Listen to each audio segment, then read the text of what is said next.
से, लेकिन उसके बाद क्या, ये है आज का बड़ा सवाल। जवाब है तैयार। शेयर बाजार लाइव में आप सबका स्वागत है। नमस्कार, मैं हूं अनिल सिंघवी। और नमस्कार, मैं हूं दीपांशु भंडारी। जानेंगे अनिल जी से यूएस इलेक्शंस में बस एक ही हफ्ता बाकी है अब, तो उस हिसाब से आपको किस तरह से मार्केट्स के लिए तैयार होना चाहिए और साथ ही एक्सपायरी से पहले मार्केट में एक्शन कैसा रहेगा। बताइए सर, आज के बड़े ट्रिगर्स क्या हैं?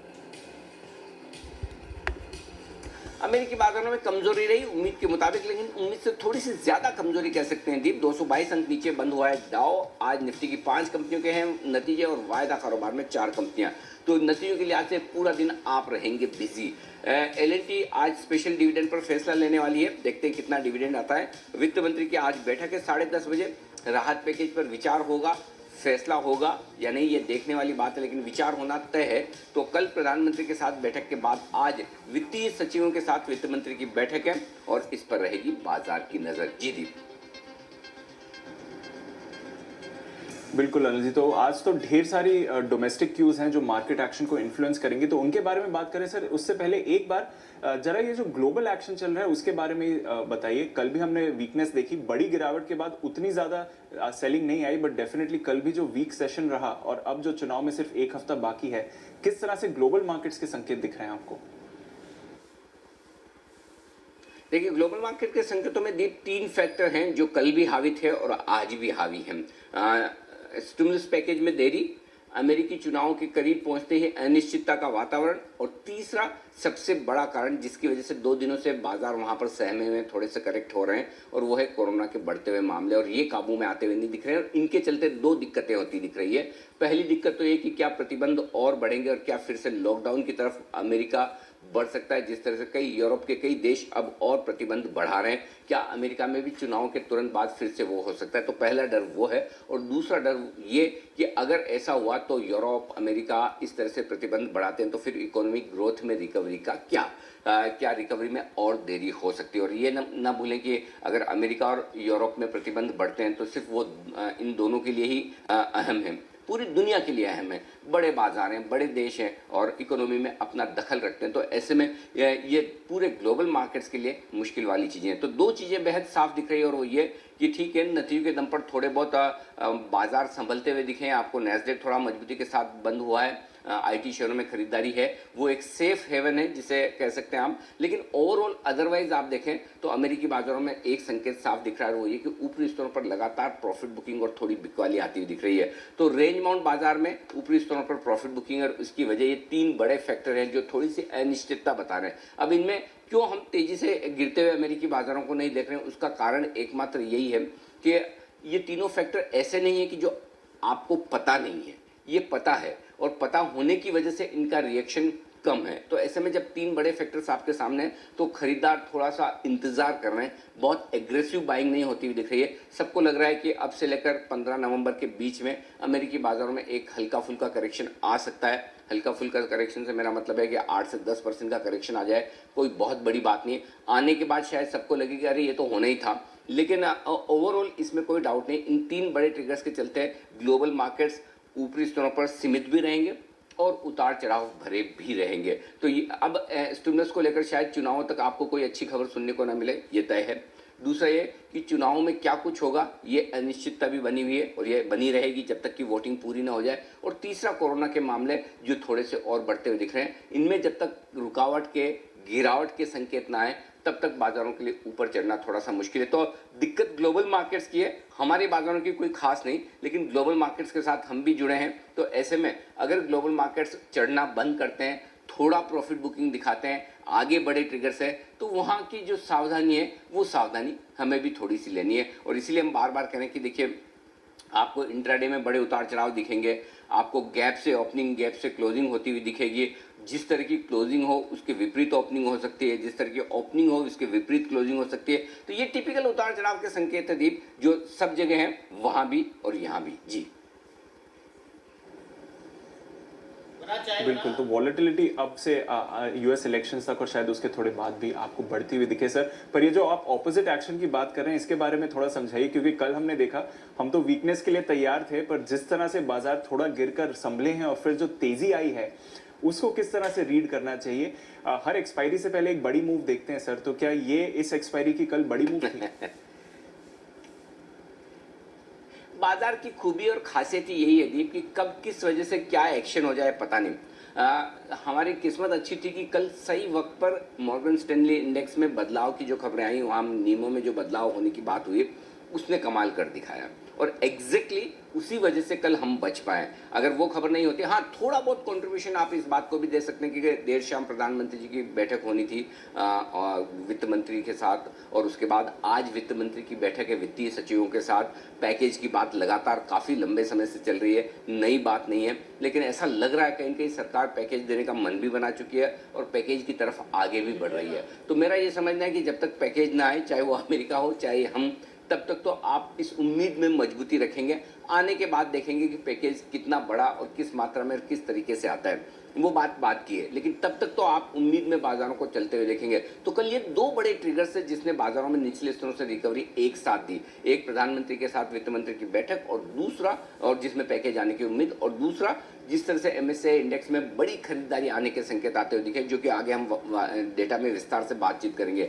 हाँ, ये जरूर है कि जिस बड़े एक्शन की आप बात करें, न सिर्फ वो एक्शन कल दिखाए बल्कि परसों भी दिखाए। सोमवार मंगलवार 2 दिन बड़े एक्शन के रहे हैं, और ऐसे में कोई बड़ी बात नहीं, आज और कल 2 दिन और बड़े एक्शन के और बड़े वॉलेटाइल रहे। तो ये एक्सपायरी शांत एक्सपायरी वाली नहीं है, मंथली एक्सपायरी भी है, और डेटा भी भरपूर है, खबरें भी भरपूर है, नतीजों का सीजन फुल फ्लेज चल रहा है, हमारे यहाँ भी उम्मीदें हैं और अमेरिका में भी डर है। इन सब के बीच में भले ही कल का एक बड़ा एक्शन वाला दिन रहा हो, लेकिन मैं अभी भी आज और कल 2 दिन बड़े एक्शन को रूल आउट नहीं करता। तो इस एक्सपायरी में और इस महीने में लगातार जो हम कह रहे हैं वो अगले 2 दिन भी रहने वाला है। अगले 2 दिन से मेरा मतलब आज और कल भी रहने वाला है, और उसका नाम सिर्फ एक ही है, वॉलेटिलिटी, उतार चढ़ाव। तो आपको दोनों तरफ के दमदार ट्रेड के मौके मिलेंगे। अगर आप ट्रेंड के साथ रहते हैं तो ठीक, कॉन्ट्रा ट्रेड करना जानते हैं तो बहुत ही बढ़िया, लेकिन क्लियर कट ये है कि आपको बहुत डिसिप्लिन तरीके से ट्रेड करना होगा। कब कौन सा फैक्टर आपके लिए हावी होता दिखेगा, देखिए कल सारे फैक्टर्स आपके लिए नेगेटिव साइड से। आउट ऑफ द सिलेबस क्या आया, MSCI इंडेक्स में बदलाव, और उससे जो खरीदारी आने के संकेत बने उसने दिग्गज शेयरों को खींचा और बाजार आप देखिए पूरी तरह से बदल गया। तो इस तरह की चीज़ें, तेजी और मंदी दोनों ही तरफ अचानक से हो सकती। किस्मत अच्छी थी, कल तेजी की तरफ अच्छी खबर आई खराब माहौल में, और अगर बहुत अच्छा माहौल हो और कोई ऐसी खराब खबर आ जाए तो आप गिर भी सकते। तो पॉइंट सिंपल है कि आप थोड़ा सा सावधान रहें, इंट्राडे ट्रेड के लिहाज से भी और ओवरनाइट ट्रेड के लिहाज से भी। जी दी बिल्कुल, तो अनिल जी सावधानी परखनी तो बहुत ज़रूरी रहेगी इस बाजार में, और विपरीत एक्शन आ सकता है आपकी एक्सपेक्टेशन के मुताबिक। पर सर इसमें एक जरा फंड एक्शन की बात भी समझाइए। वैसे तो हम रोज विस्तार में डिस्कस करते ही हैं, बट पिछले 12 दिनों से जो भारी DIs की सेलिंग आई है उसके मुकाबले अगर देखें तो FIs की तरफ से काफ़ी अच्छा बाय फिगर आ रहा है, और कल भी हमने देखा कैश और स्टॉक फ्यूचर्स दोनों में ही अच्छी खरीदारी उन्होंने करी है। तो भरोसा किस पर ज़्यादा करें, DIs पर या FIs पर? ये मुश्किल सवाल है दीप कि किस पर भरोसा करें। इसमें है ना, भरोसा करने के लिए एक चीज़ आपको देखनी चाहिए, और वो ये है कि देखिए FIs जो है ना, इनका नेचर एग्रेसिव है। मतलब ये मार्केट पर व्यू लेकर ट्रेड करते हैं, फिर वो व्यू सही हो गलत हो वो एक अलग बात है। और घरेलू फंड है ना, इनका व्यू क्लियर कट है कि हमें बढ़ते बाजार में बेचना है, गिरते बाजार में खरीदना है। इन्होंने बिल्कुल क्लियर कट मन बना रखा है। तो ये 12,000 के आसपास कुछ भी हो जाए ये नहीं खरीदेंगे, इन्होंने सोच ही रखा है कि नहीं खरीदना है मतलब नहीं खरीदना है। लेकिन अगर यही आप देखें FIs की तरफ, देखिए 7,500 8,000 जब हुआ तब भी बेचने वाले FIs थे, और लाइफ टाइम हाई बनता है तो खरीदने वाले FIs होते हैं। तो अगर आप FIs को फॉलो कर रहे हो तो शॉर्ट टर्म ट्रेंड को फॉलो करो। आप ट्रेडर हैं तो आपको FIs को फॉलो करना चाहिए, बहुत क्लियर है, ट्रेडर को FIs को ही फॉलो करना चाहिए। लेकिन आप इन्वेस्टर हैं तो आपको घरेलू फंड्स को फॉलो करना चाहिए, क्योंकि आपको तब पैसा लगाना है जब घरेलू फंड्स खरीद रहे हैं, आपको तब पैसा विड्रॉ करना है या बुक करना है जब ये बेच रहे हैं। तो बहुत साफ ट्रेंड है, इसमें कोई मतलब दो राय है ही नहीं कई बार लोग कहते हैं कि घरेलू फंड बेचे जा रहे हैं, तो आप ये भी तो देखिए ना कि वो खरीदते भी तो नीचे के लेवल पर वही है। जब मूड माहौल खराब होता है, एफआईज औने पौने दामों पर अपनी स्टेक बेचने की कोशिश करते हैं, तब खरीदने के लिए सहारा कौन दे रहा है? घरेलू फंड दे रहा है। तो मेरा बहुत क्लियर कट एनालिसिस यही है कि जो इन्वेस्टर्स हैं उन्हें घरेलू फंड के मुताबिक खरीदना और बेचना चाहिए, जो ट्रेडर्स हैं उन्हें एफआईज पर फोकस करना चाहिए। और देखिए, एफआईज ने पिछले 12 ट्रेडिंग सेशन में 15,568 करोड़ की बिकवाली की है।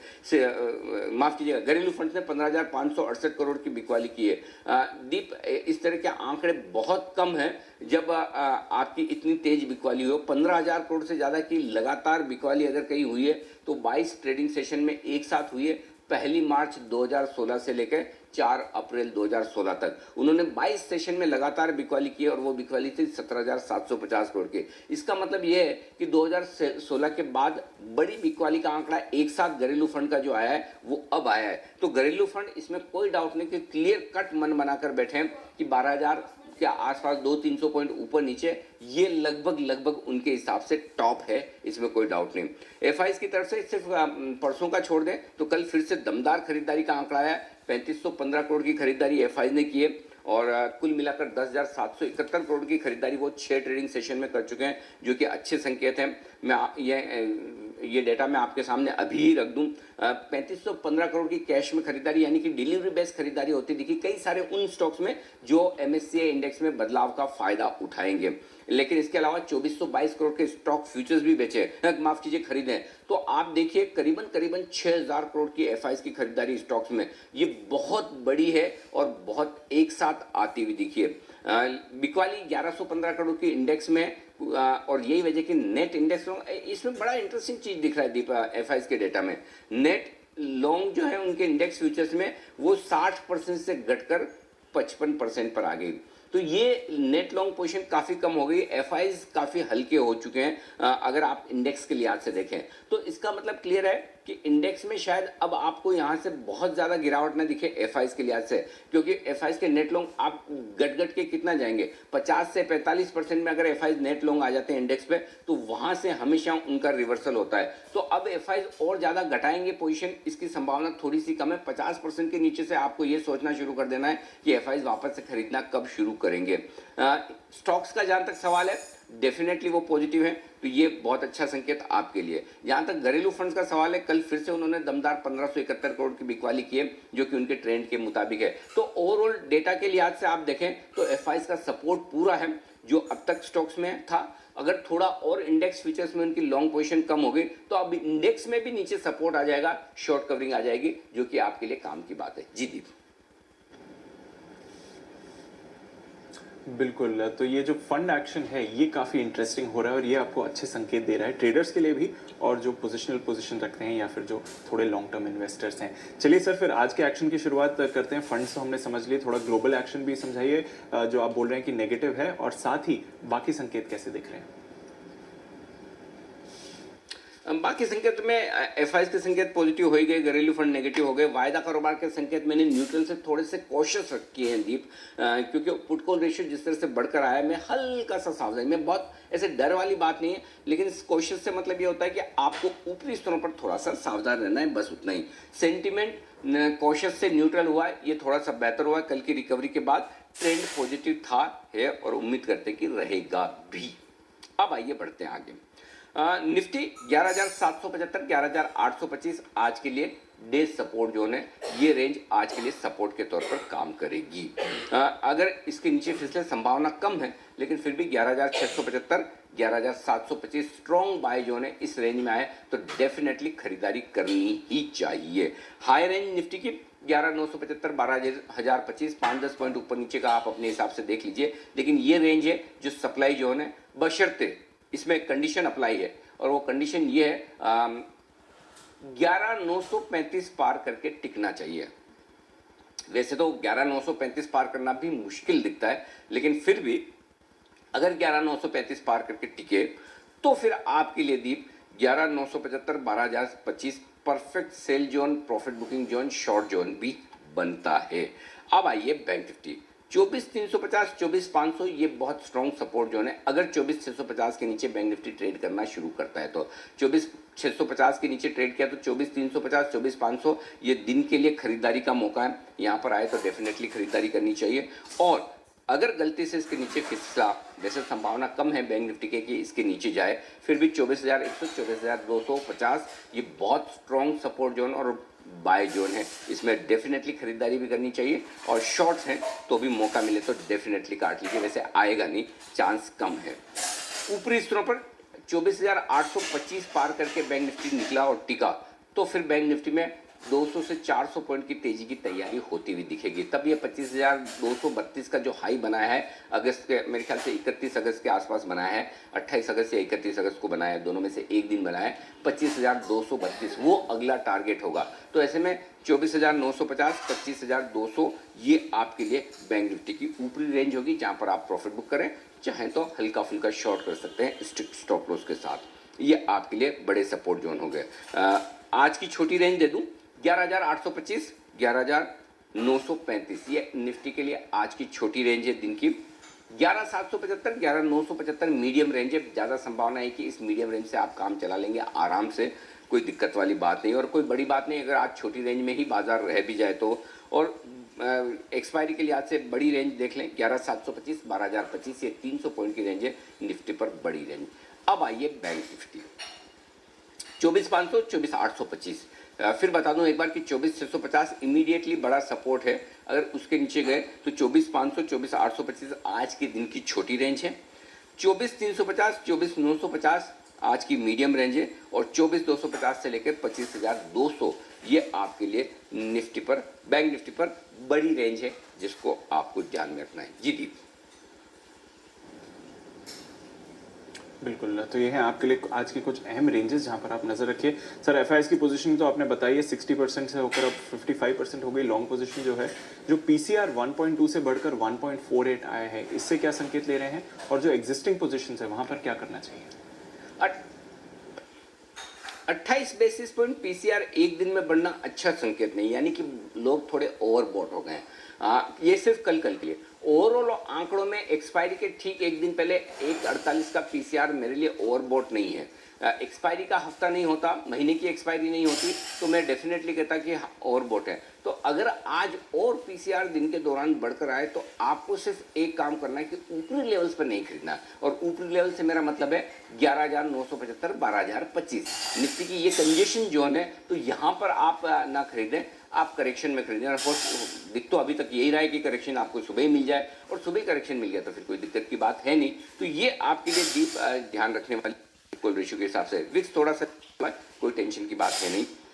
निफ्टी में स्टॉप लॉस मैंने आज अलग अलग दिए इंट्राडे और क्लोजिंग बेसिस पे, ये जरा अच्छे से नोट कर लीजिए। इंट्राडे में 11,800 का स्टॉप लॉस रखिए, 11,800 के नीचे जाने पर डे ट्रेडर्स अपनी पोजीशन कम कर सकते हैं और उसकी वजह है कि आपको ज़्यादा रिस्क नहीं रखनी चाहिए, 80-90 पॉइंट के रिस्क काफ़ी है और वो स्टॉप लॉस रखिए। क्लोजिंग बेसिस पे लेकिन स्टॉप लॉस थोड़ा दूर दे रहा हूँ, वो 11,700 के आसपास का बनता है। वहाँ पर बहुत आप सेफ चलना चाहें तो 11,750 का भी रख सकते हैं, लेकिन 11,700 ज़्यादा ठीक है। बैंक निफ्टी पर स्टॉप लॉस इंट्राडे और क्लोजिंग बेसिस पर एक ही है, 24,450। बैंक निफ्टी पे मुझे ज़्यादा रिस्क चाहिए ही नहीं, 24,450 इंट्राडे में टूटे तो भी निकल जाइए और क्लोजिंग अगर इसके नीचे हो तो भी अगर पोजिशनल ट्रेडर के तौर पर आप हैं तो निकल जाइए, सिंपल चीज़ ये। शॉर्ट पोजीशन जिनकी है 12,025 इंट्राडे ट्रेडर्स के लिए और 11,975 क्लोजिंग बेसिस पर। 11,971 की अब तक आपको सबसे बेस्ट क्लोजिंग मिली है निफ्टी पर, और उसके ऊपर अगर निफ्टी बंद होता है तो अब आपको अपनी तेजी की शॉर्ट पोजीशन काट लेनी चाहिए। बैंक निफ्टी के लिए एक ही स्टॉप लॉस है इंट्राडे और क्लोजिंग 24,850, सिंपल। इसके ऊपर एग्जिट, ये सिंपल आपके लिए लेवल्स हो गए। जी जी बिल्कुल, तो ये है आपके लिए सलाह जहां तक आपकी एग्जिस्टिंग पोजीशंस का सवाल है। आज नई पोजीशंस कैसे बनाए सर? देखिए दीप, अगर गैप से नीचे खुलता है और नीचे मिलता है तो आप